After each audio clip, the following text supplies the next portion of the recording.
Hello, my name is Chloe. Welcome to my channel. Today I'm bringing to you my October book haul.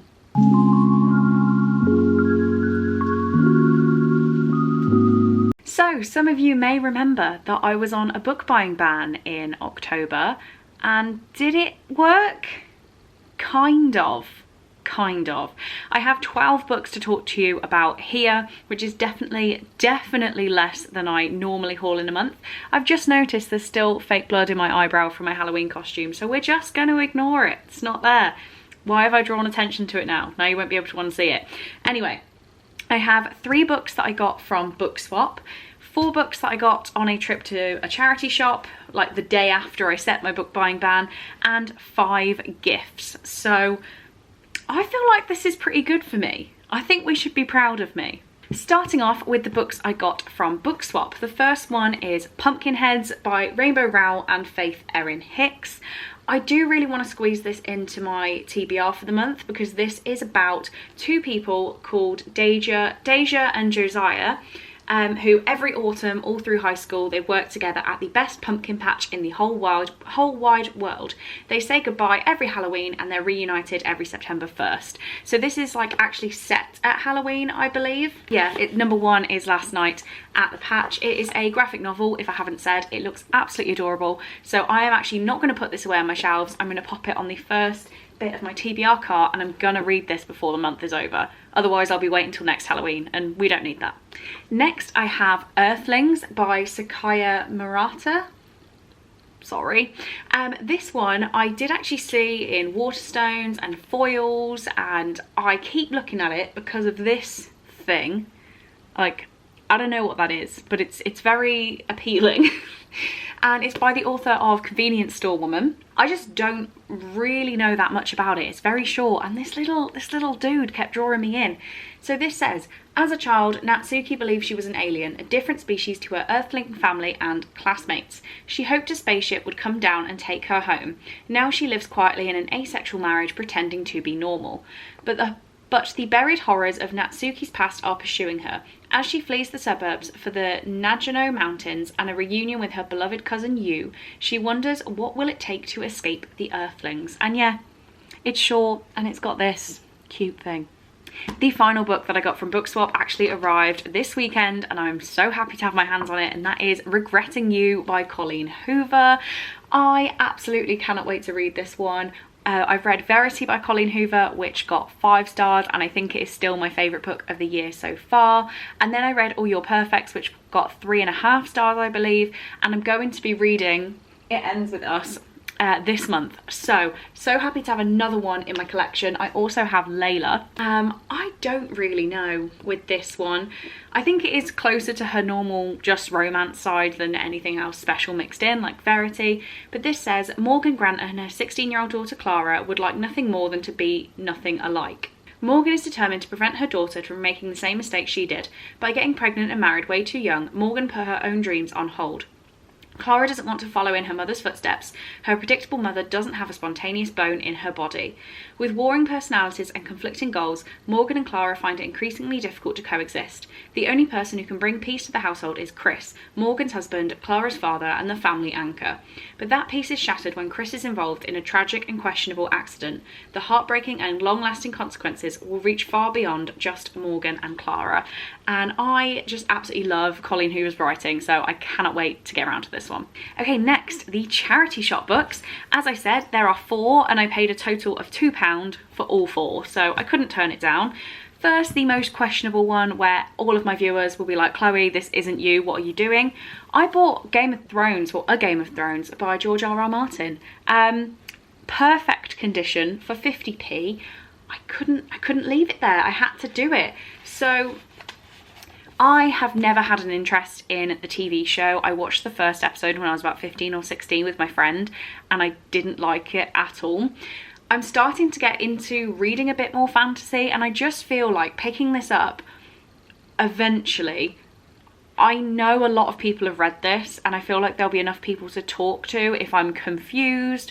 And you know what? Maybe I'll love it. But for 50p, thought I'd find out. Next, one that I'd seen everywhere and just never picked up is His Bloody Project by Graham Macrae Burnett, I want to say is how you pronounce that. This book looks so cool. I'm really intrigued by it. And I believe it is fiction that reads like true crime. Oh, that's hot. Okay, so this says, the year is 1869.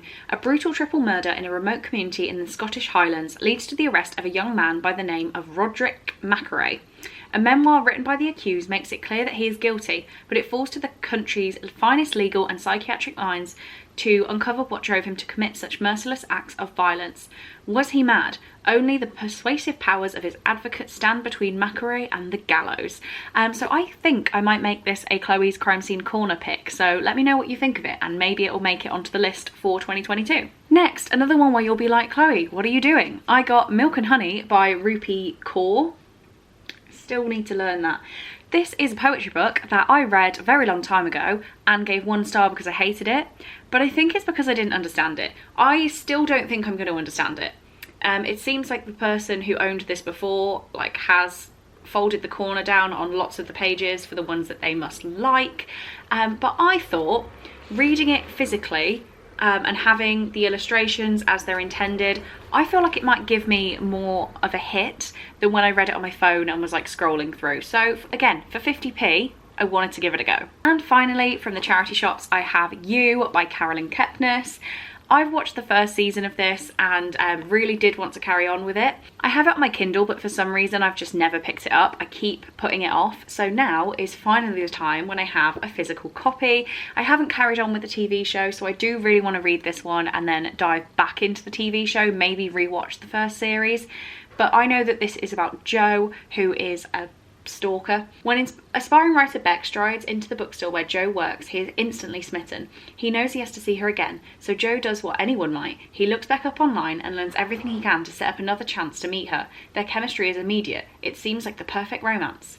But there's more to Jo than Beck realises, and more to Beck than Jo could ever guess. Their relationship soon spirals out of control, and the darkness they unleash will have deadly consequences for everyone in their lives. And I know that the TV show's good. I've heard amazing things about this, and apparently it's really weird because it's written in second person, and it is about Jo stalking you.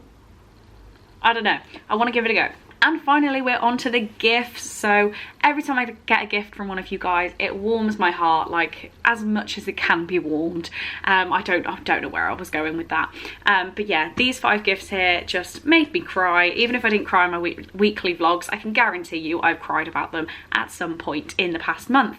The first one I have here is Jurassic Park by Crichton, which was a gift from Hayley.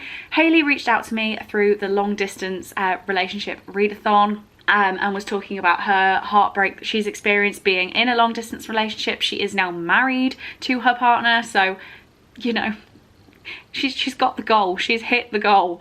But yeah, she knew how heartbroken she was going through a long distance relationship, so add the pandemic and she didn't really know how I was coping, so sent me Jurassic Park. This one, I have never seen a Jurassic Park movie all the way through. I admitted that in my vlog and a lot of people weren't happy with that, but I wanted to read it because Emily said there was some great dino action in here and I want to experience it. I feel like it's going to be a good time, and yeah, this says discover how it all began before you see the movie. I'm going to do that. Next, we have a gift from the lovely Rebecca, who got me Mina and the Undead by Amy Mccor. This was a well done on getting more subscribers, passing my exams, and being closer to seeing Cole. It was a big list.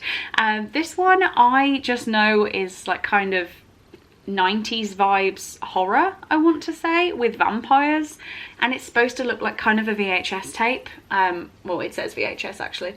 And there's a fake sticker with the price. It's so weird. It says New Orleans Fang Fest 1995. Mina's having a summer to die for. Mina arrives in New Orleans to visit her estranged sister Libby. She loves nothing more than a creepy horror movie and can't wait to see the city's darkest secrets. Vampire tours, seedy bars, spooky cemeteries, disturbing local myths. There's a lot more on here. I won't read the full thing out because that's all this video is going to be at this stage. But someone is replicating New Orleans' most brutal supernatural killings. Mina must discover the truth and prove her sister's innocence revelations before she becomes the victim of another myth. And it says suitable for fans of gothic YA and murder mysteries, and I am definitely on board, and especially with the black spread edges. They're pretty cool. Next we have a gift from Laura, who got me The Thursday Murder Club by Richard Osman. This one has been massive on BookTube in the past year or so, and I've finally given in to the hype.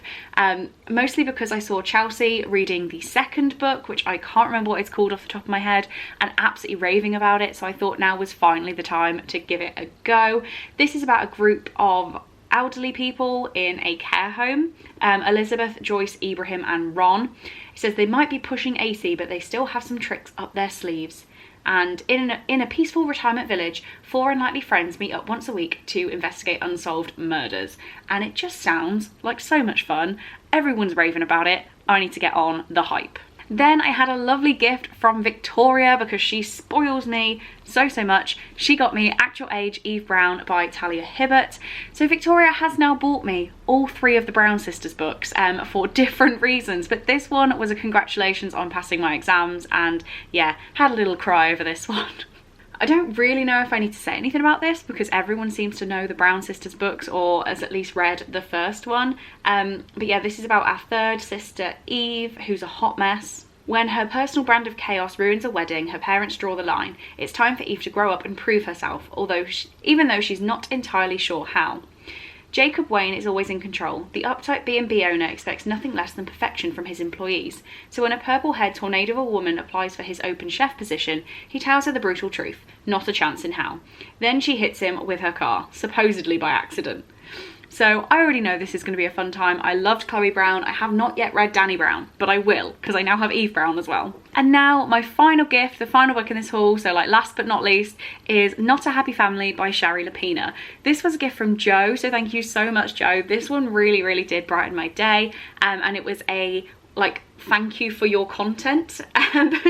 But Joe has found my channel through Victoria, so not only does Victoria get me gifts, she brings love over to my channel. So we can't thank Victoria enough, and now we can't thank Joe enough because she got me Shari's latest book, I believe. Yeah, published 2021. So I've read quite a lot of Shari Lapina now. I think I've read 3 books and my ratings vary between a 3.5 and 4.5 star.